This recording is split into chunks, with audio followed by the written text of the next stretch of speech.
Excuse me? Ay, yes po. Ano pong kailangan nila? About kasi dito sa steak na in-order ko. Oh, so ano pong problema sa steak nila? So, ganito po kasi, ang in-order ko po is medium rare. Tapos, ang dumating naman po sa akin is hilaw, parang hindi po siya naluto ng ayos.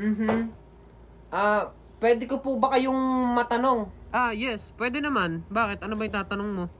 Ako po ba nagluto niyan? Hindi naman sa ganon. Ibig ko sabihin, pwede Doon mo ka sa nagluto magreklamo. Ay, Ha? Tagadala sige. lang ako. Wala akong kinalaman sa Ay, steak na yan. pasensya ka na. Waiter, excuse me po. Yes po. Alam nyo, real talk lang ang bagal mong kumilos. Mabagal po akong kumilos. Oo, mabagal ka talagang kumilos. O, di tulungan mo ako. Tara, ang dami ko kasing ginagawa. Ano? Ay, hindi naman sa ganun. Ang ibig ko lang sabihin... Giun. Excuse me, waiter. Manahimik ka?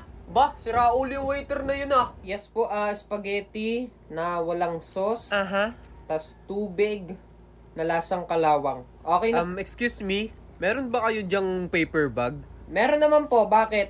Pwede ba akong makahingi? Ite-take out ko kasi itong mga in-order namin eh. I-take out nyo. Daming-dami nyan. Oo, bakit? Bawal ba? Sayang naman kung iiwan ko dito, di ba? O order ka. Hindi nyo naman uubusin. Ano naman pakialam ng waiter? Ay, bastos ka. Tapos po, ano pa po ang kanila? Excuse me, nasa na po yung order namin? Nandun pa ho sa kusina. Kunin nyo ho. Ay, grabe naman yung waiter na yun. Excuse me, ba't ganito yung order ko? Merong langaw. Di ko lang alam. Excuse me. Ano po kailangan nila? Pwede ba akong magpakuha ng tubig? Tubig lang?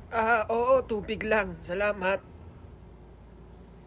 Ito, yakin na nga muna to Kuya, ha. tubig ko Natamad yan. ako layo ng kusina eh. Excuse me, saan may bakanting lamesa? Bale, 6 kami. Hindi maghanap ka doon. Gagawin ko kung 6 kayo.